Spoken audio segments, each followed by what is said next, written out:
Let's bring in Al Michaels, the voice of NBC Sports, and Sunday Night Football. It'll be the Niners-Bears coming up Sunday night. Al, let me start there. Do you think that this story with the commissioner, Ray Rice, does anything to the viewing habits of people this weekend? I think it'll have a minimal effect, if any at all. There might be some people who say, I'm just tired of it. Whether that's temporary or permanent, I don't know. I think I'm curious to see what the ratings were last night for Thursday Night Football. I don't know. Have those come in yet? Have you seen anything on that yet? I have not seen anything yet. I would suspect that whatever they thought they were going to get last night, they got a bump, believe it or not, because people have heard about the story. They wanted to see how CBS would cover the story. They might be sickened by the story, but I'm sure more people tuned in last night because the Baltimore Ravens were playing in a situation that had developed with Ray Rice on Monday, that more people tuned in last night than would have tuned in ordinarily. I mean, that's just my guess. I'm curious to see what the numbers will be, but I really don't think it'll have a significant effect in terms of eyeballs watching the NFL this weekend. If you were doing the play-by-play for that game last night, how much of hard news are you incorporating into a football game? I think they did a very good job. I mean, Jim Nantz really understands what this is about. He and Phil, from what I saw, and I saw a good part of the game, didn't belabor it. First of all, you have a 1-hour pregame show. That's when you can delve into something like this and do it some form of justice in terms of reporting. To try to do this in the middle of the game is next to impossible. I did not see it on Monday night, but I read about it, and a couple of people told me that in the Arizona-San Diego game, they tried to jam this in the middle of the game and were stopped dead cold by a block punt.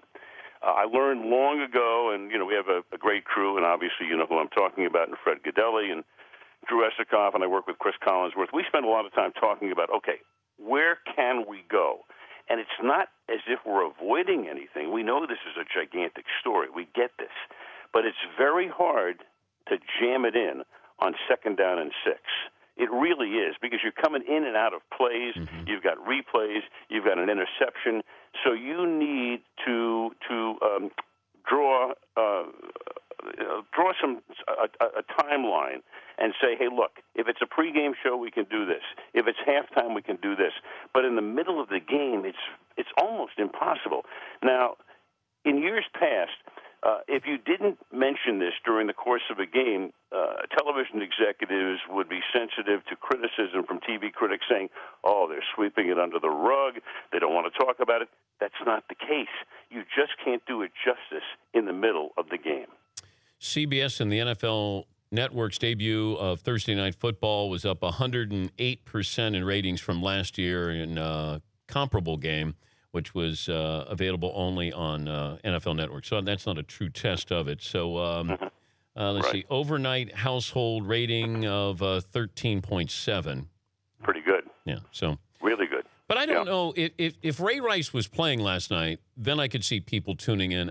I don't know if the commissioner wasn't there. I don't think there was anything for you to tune into that was related, other than, yes, it's the Ravens, but and you're not really, I don't know what you're tuning in to see other than watch them play football, unless you're saying, how are they going to be responding to Ray Rice being suspended indefinitely?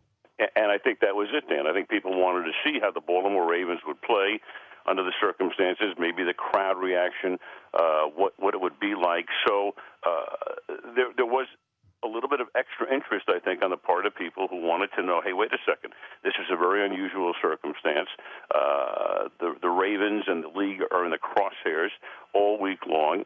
And how would they respond to it? So there was a curiosity factor going into the game. Now, whether it sustained or not throughout the game, I don't know. I mean, the game was fairly one-sided, especially once they got into the third quarter and into the second half. So, but the numbers you just told me about are those are outstanding, and I think the league would be very happy with what they did in terms of a rating last night. What's the chipping point here for the owners with the commissioner and his role and his future? I think it would be, did he see the second tape? That would be it. I mean, I would be shocked. Roger, I've known her for a long time. I would be stunned if he said, or if he said he didn't see the tape and he did. So obviously this is going to be part of the investigation. Robert Mueller will come up with the facts. I mean, all we know right now, and I have no further information about this, Dan. I don't know if anything else has come out this morning. I don't believe so. But the last thing we have is an anonymous law enforcement source speaking to an anonymous woman in the league office who received the tape and then said it's as bad as we thought. So that's all I know. I don't know where it's gone from there or where it will go from there. It's a funny thing. Roger was a guy who was getting blasted by a lot of players for being too tough. Yep. And now I have to laugh. I mean, how ironic is it that James Harrison, who called him every name in the book for being such a tough SOB, is now saying he's too lenient. I mean, come on, you can't have it both ways here. I think on balance, he's done a very good job. He's made the league. He's made a lot of owners a lot more money. We know that. There's no question about that. I think he's always tried to do the right thing, and I would suspect that he did not see the tape. If he did, I'd be stunned, and that would, of course, change the whole dynamic here. Who deserves more responsibility, though, in this? The Ravens or the commissioner? Well, I mean, number one, Ray Rice. Yeah, that's foregone. Let's go back to what the real deal here is. Well, everybody wants to play the blame game now. Yep.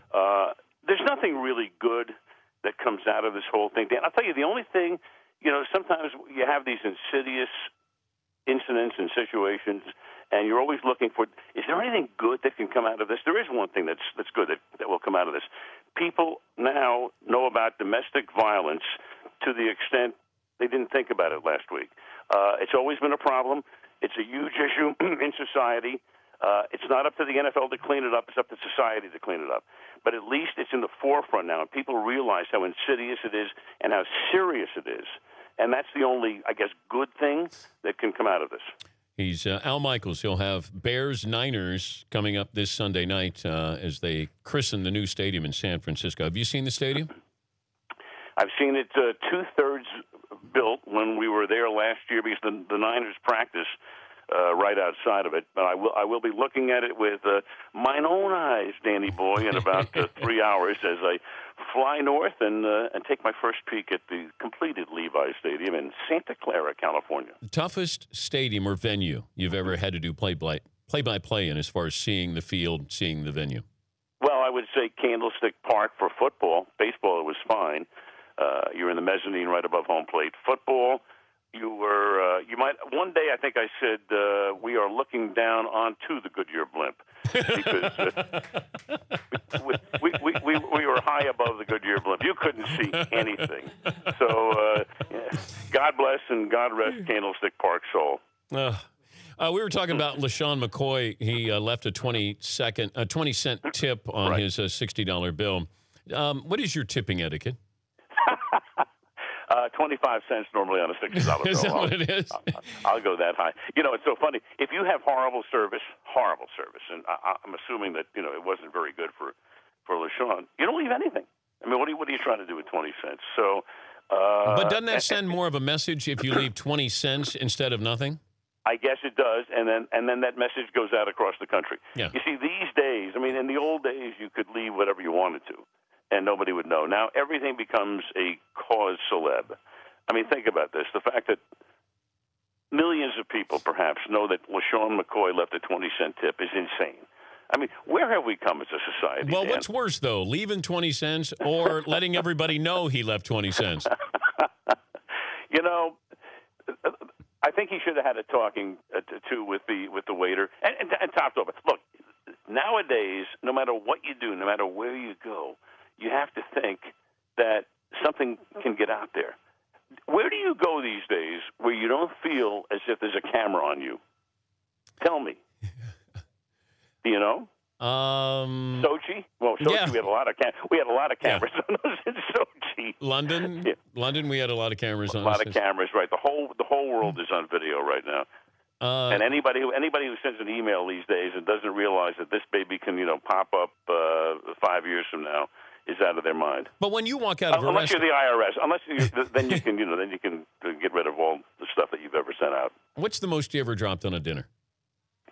In terms of a tip? No, the tab.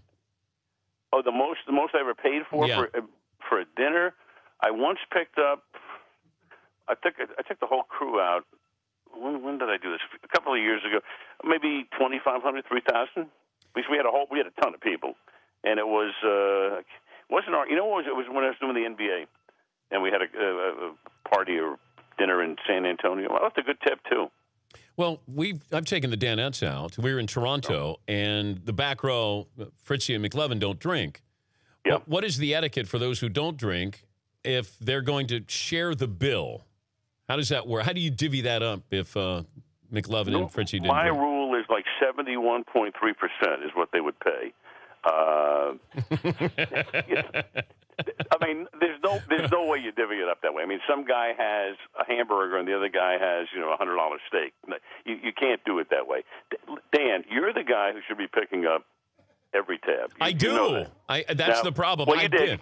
I did. You picked up a few in Sochi, and you ran out of rubles, and I think I had to help you one night. But look, you're the guy, and the Danettes have to know that you're the guy. You're the guy that needs to pick up every tab along the way, especially when you're in Gotham too. I mean, what's the difference between eating in New York and then eating in Milford? You tell me, 35%, 40%, higher? You know what? There's no amount of money that my Danettes are worth every penny, no matter where I am. They certainly are, and Yeah. I want each of them to get a 23% raise beginning next week. 23 cent raise. I'm going to. LaShawn McCoy said 23-cent raise. Have fun this weekend. I'll talk to you on Sunday night. Okay, Dan. Take care. All right, buddy. That's Al Michaels.